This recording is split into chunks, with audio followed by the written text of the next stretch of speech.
I'm delighted to be joined today in the studio by two of the brightest stars in musical theater, Welly Young and Dina Morishita. Thank you so much for joining me. Hey, Andrew. Hi, How are Andrew. you? Hello. Great to have you here. Now, in a moment, we're going to be talking about how you decided to leave the United States and move to Taiwan during the pandemic. But I think before we start that, I have to fanboy for just a moment. Both of you have had some amazing accomplishments in musical theater. Dina, you played Eponine in Les Miserables, right? Yes. Trying to get the French pronunciation correct. Also, Kim in Miss Saigon. You, Welly, have also played in Miss Saigon in a starring role. Yeah. And you've also created some of your own pieces, Making Tracks, which is about the Asian American history in the United States. Also, The Wedding Banquet, Yeah. which is a remake of the Ang Lee movie. And you two actually starred in that together, right? We did, yeah. And that's when we met.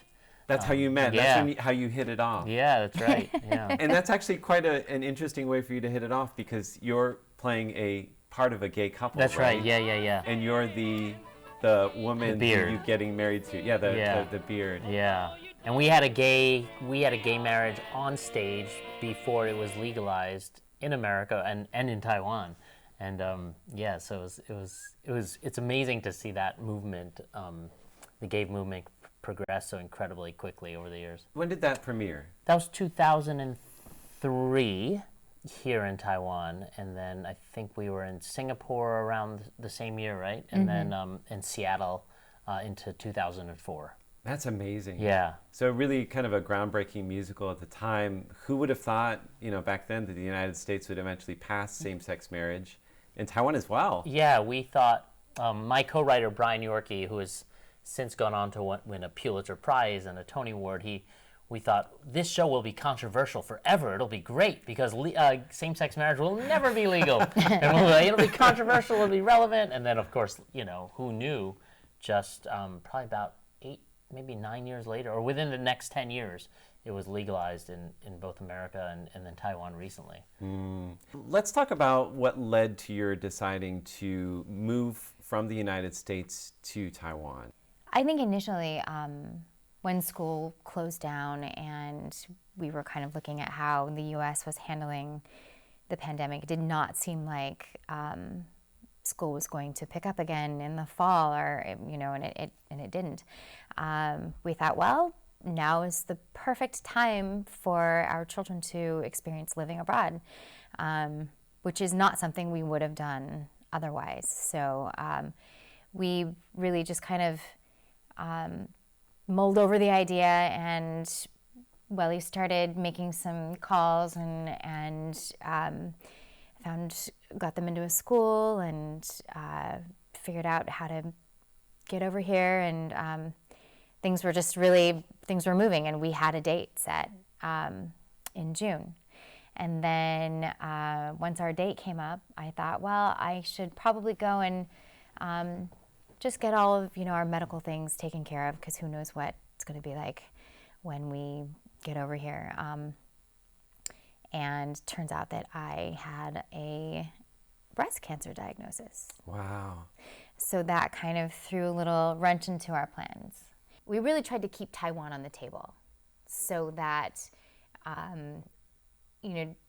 I could do surgery here and then maybe finish up surgery in Taiwan. And I wasn't supposed to have to do chemotherapy, so nobody thought I would need it.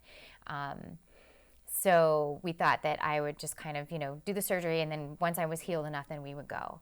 And then we just kind of kept getting bits and pieces more information, and then the final test came back that I would benefit from chemo.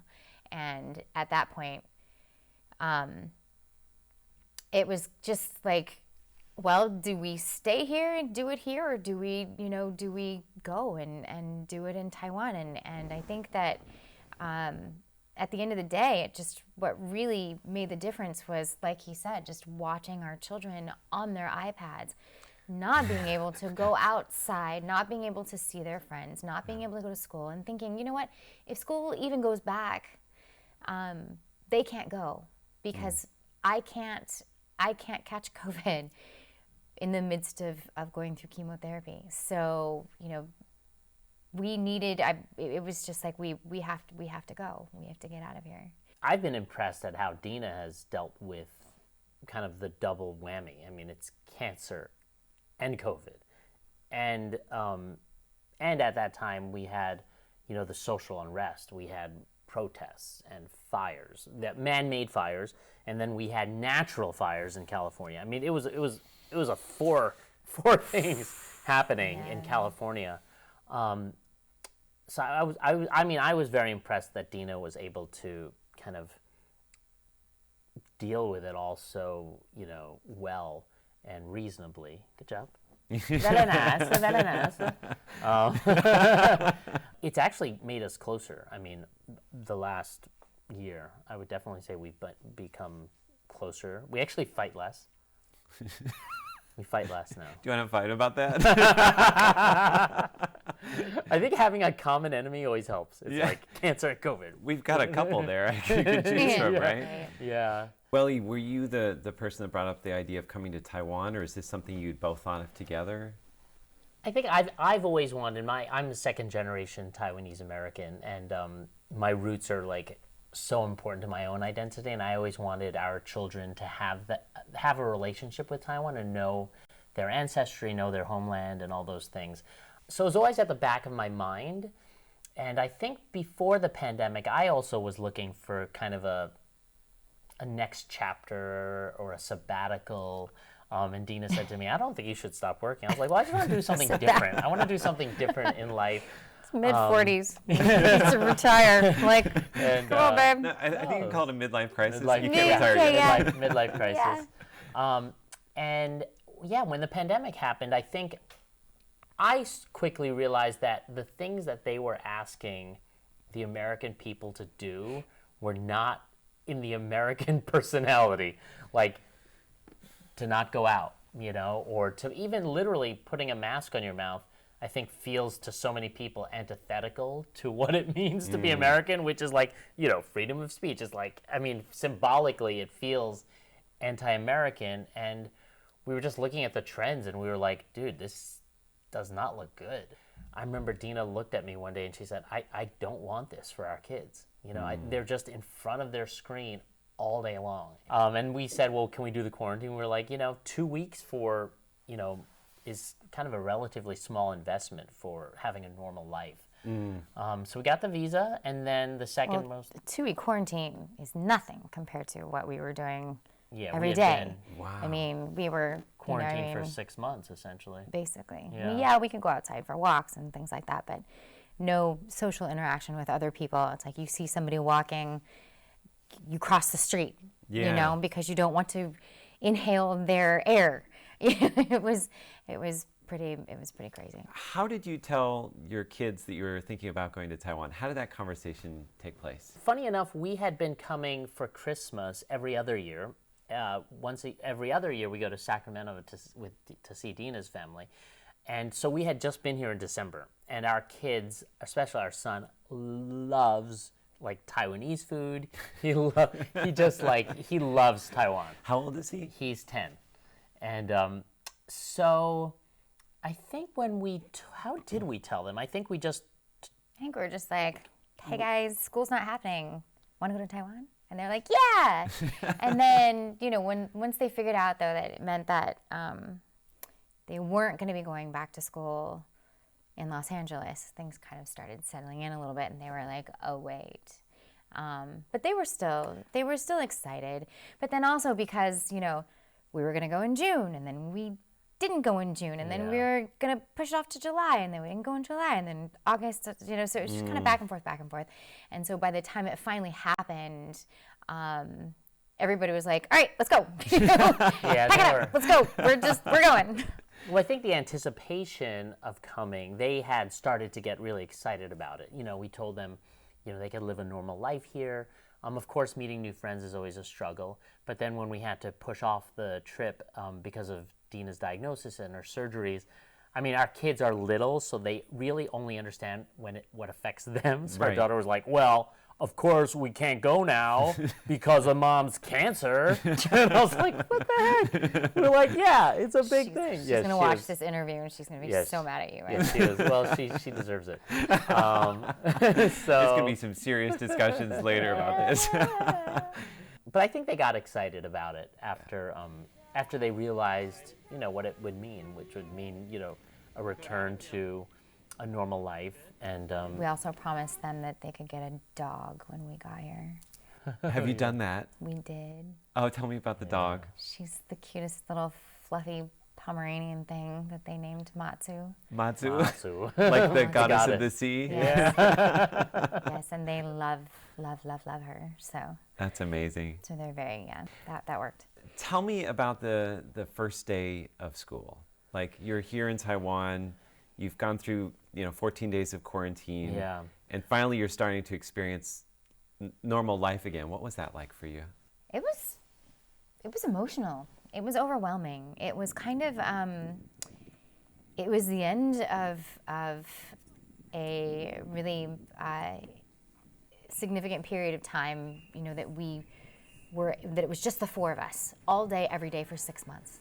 So as much of a pain as it was to homeschool my children, I got really used to just being with them constantly. So to finally just kind of send them back to school, it was like, I was like, oh, just wait, don't leave me. Now what am I gonna do with myself? I was the opposite. I was like, go. Now what am I gonna do? I'm gonna go home and what? And then, to arrive at a school with children, with all the excitement and the buzz of the energy of a school, and to see them they were overwhelmed as well, but just to kind of see them in that environment again, it was very emotional. Just seeing all the kids and with their backpacks and all the noise and wanting to meet the new students who are the new kids. It was exciting. I started tearing up just walking down the hallway and seeing all the kids. It was awesome. And life in Taiwan, how has that been? Life in Taiwan has been really great. I found a group of amazing women. I have several groups of amazing women, but one in particular who I work out with that we meet twice a week, and they are the most supportive, beautiful, just wonderfully grounded, giving women that have just been a light in my life since I arrived here. And I look for. I need them when I don't have that workout with them. When I don't have a dose of my garage girls, I get like really moody and not. Just I need them. So I do that. I'm doing some yoga. Mountain climbing. I went mountain climbing. I'm learning Mandarin, which it's a little rough going. But we're going out to eat.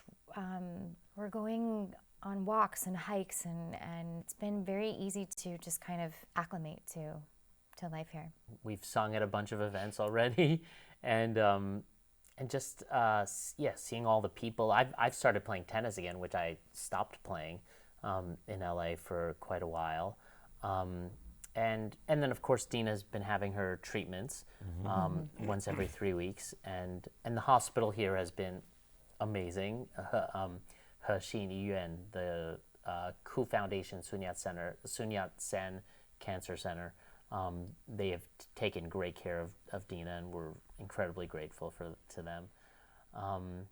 But yeah, we've been riding our bikes to school every day, which is super fun. The school is very close to our house, and the kids have activities. They have soccer games, and just luckily, we've been very fortunate in our lives that we've been able to take a break from work and from the hustle and bustle of everyday life, and been able to kind of just slow down a little bit and focus on family and kids. And it's also a kind of, I think, an exciting time for us. It's kind of a new chapter in our lives. We've had so many chapters from our performing careers or writing, producing. Dina has an interior design firm. I developed a lot of projects, real estate projects in Los Angeles. And then I think now we're kind of looking and open to a new chapter in our lives, and whether it be a return to the arts or yoga. People want Dina to teach yoga. She is like an amazing yoga-ist. What's the problem? Yogi. Yogi. Yoga Yogi. What's a yoga is? That's a word I just made up. Yoga is. Yogi. She's a great yogi, and she's certified instructor. So yeah, all her friends are like, "Can you teach us yoga? Can you teach us yoga?" So yeah, I just feel like, I don't know, Taiwan is like, you can kind of like, it's a new, fresh start in many ways. What do your friends and family think about your decision to move to Taiwan? When you told them, what did they say? Well, my family, of course, loves it because they're now here, and my mom, just wants us to stay forever.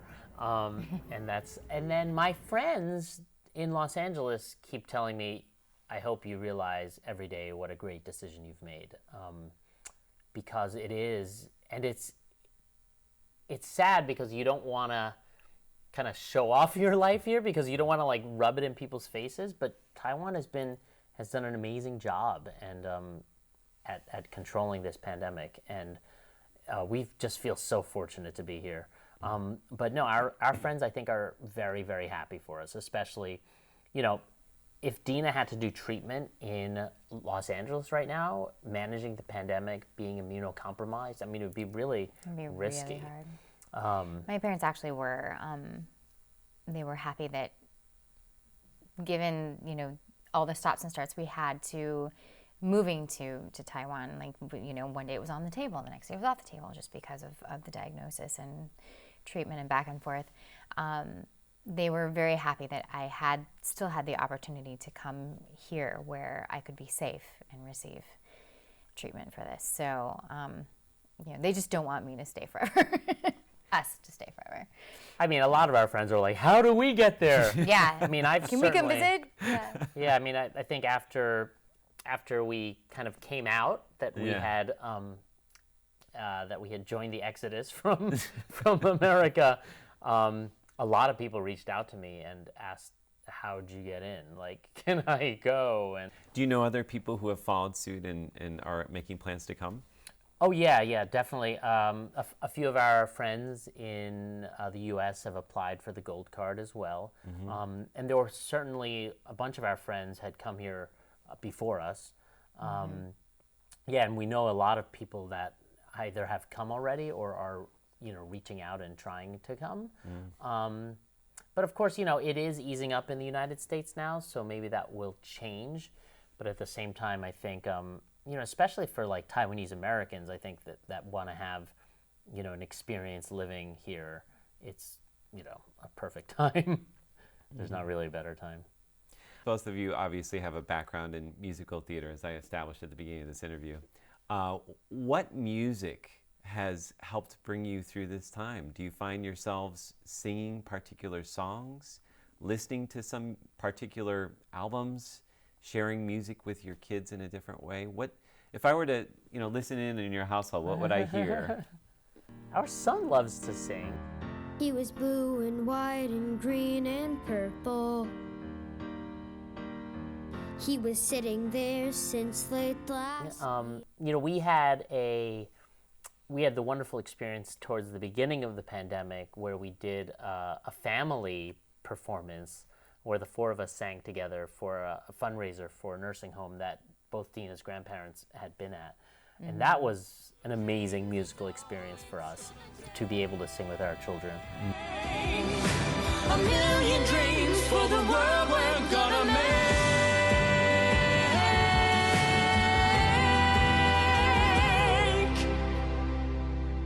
For the world we're gonna make.